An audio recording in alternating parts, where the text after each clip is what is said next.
The Society of St. Pius X consecrated 4 bishops on July 1st, 2026. As of the recording of this video, no statement from Rome has been made.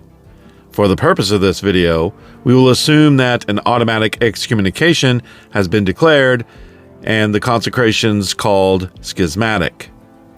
The purpose of this video is not to show why a state of necessity exists, therefore rendering such declarations null and void. I'm not here to look at the big picture. I want to look at the bigger big picture.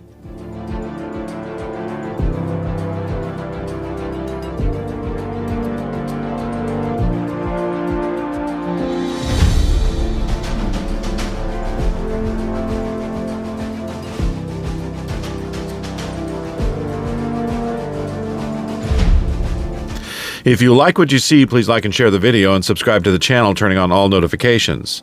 If you would like to support this channel, please do so through Buy Me a Coffee. The link is in the description. Those who have bought coffees since the premiere of my last video and the recording of this one are Patrice. You can also like and follow me on Facebook, X, Rumble, Bitchute, and Substack. My first book, Until the Last Penny, is available in both ebook and paperback. It's a fictional story of a soul's journey through purgatory, and it is unapologetically Catholic. You can get your copy by clicking the link in the description. Canon 844 says, whenever necessity requires it or true spiritual advantage suggests it, and provided that danger of error or indifferentism is avoided, the Christian faithful for whom it is physically or morally impossible to approach a Catholic minister are permitted to receive the sacraments of penance, Eucharist, and anointing of the sick from non-Catholic ministers in whose churches those sacraments are valid. Regardless of excommunication and schism, no one can deny the holy orders of the SSPX clergy are valid. And canon law gives us the right to receive sacraments from such clergy if it is morally impossible to receive them from regular Catholic clergy.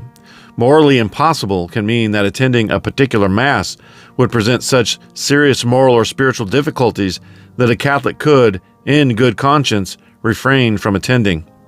Michael Davies argued that this could apply to Catholics who have grave objections to the way the Eucharist is treated or to elements of the Reformed liturgy. For example, some may find it morally impossible to attend because of the widespread practice of communion in the hand, the routine use of extraordinary ministers of Holy Communion, the near absence of the Roman canon, or the replacement of the traditional offertory prayers, which explicitly speak of a sacrificial offering for sin, with offertory prayers derived from Jewish table blessings. A change Davies believed was intended to make the liturgy more acceptable to Protestants. Whether one agrees with his conclusions or not, Davies' point was that moral impossibility can arise not only from external circumstances, but also from serious concerns of conscience regarding the reverence shown to the Blessed Sacrament and the integrity of the Church's liturgical tradition. So no, it does not have to be clown masses, rainbow masses, or any of the other countless blatant sacrileges that have occurred over the decades.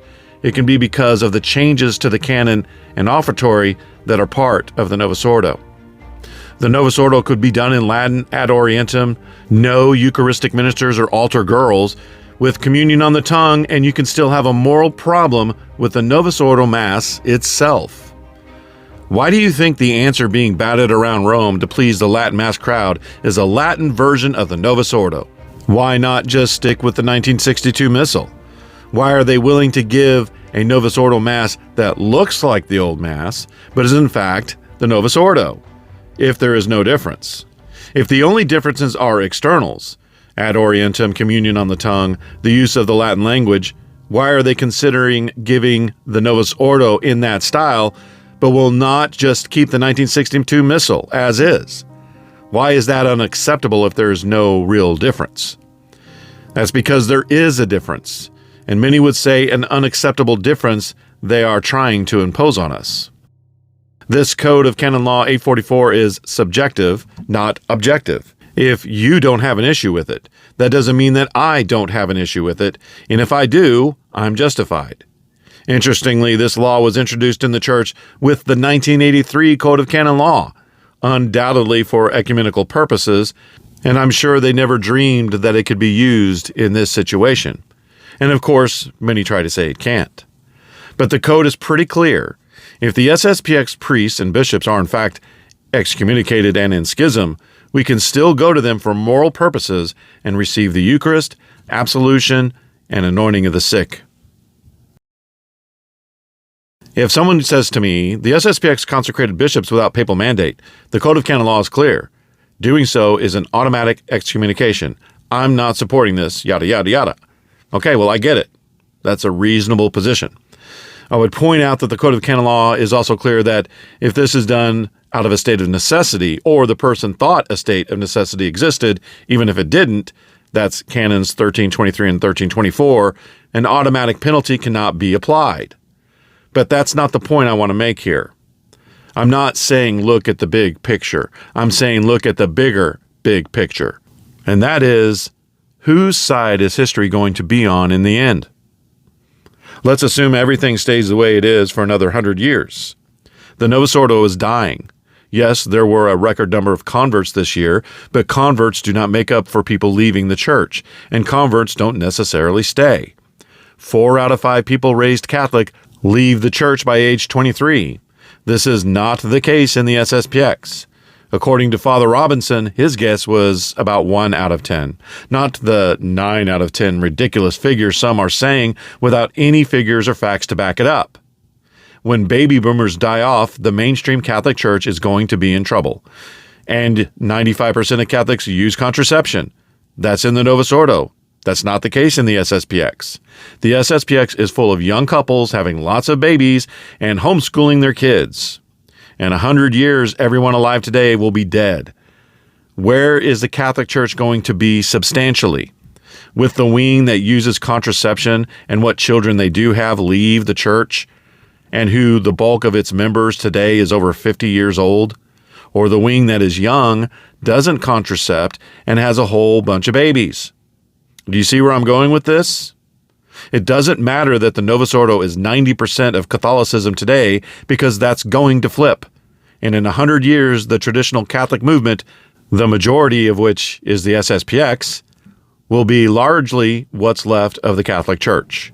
Because by then, the official Latin Mass groups like FSSP and ICK, etc., will be disbanded. They've all but said that's what they want to do. And the victors get to write history. The SSPX view of all of this is going to become the historic view. Not just because it is the correct view, but because the Novus Ordo is unsustainable and the SSPX is unstoppable. None of us are scared of excommunication. None of us see it as valid. Anyone who did has already left. And there's a lot more of us this time than last time. And just like St. Athanasius and St. Joan of Arc, the church is going to look back at this time in history and say those people were right and unjustly persecuted by the church, unjustly excommunicated, and justified in what they did. And the Second Vatican Council will probably be declared a robber council. And yes, it can happen. It's happened before. Look up the controversy around the Fourth Council of Constantinople. The church initially approved one council, then Pope John VIII revoked that approval in favor of a new council, approving it. Then later that approval was revoked and the first council was reinstated. Some historians say this happened centuries later. And that first council that was reinstated is what the Catholic Church today calls the Fourth Council of Constantinople, the Eighth Ecumenical Council.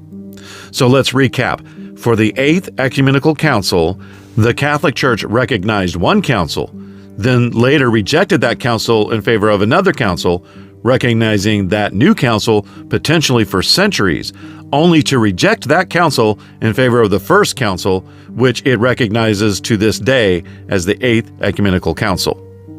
And you're telling me that the church can't make null and void a non-dogmatic, non-infallible, pastoral council, so says Pope Paul VI. You're telling me that can't happen. Sometimes the church draws with crooked lines. And mark my words, Archbishop Lefebvre will be declared a saint. Until my next video, God bless.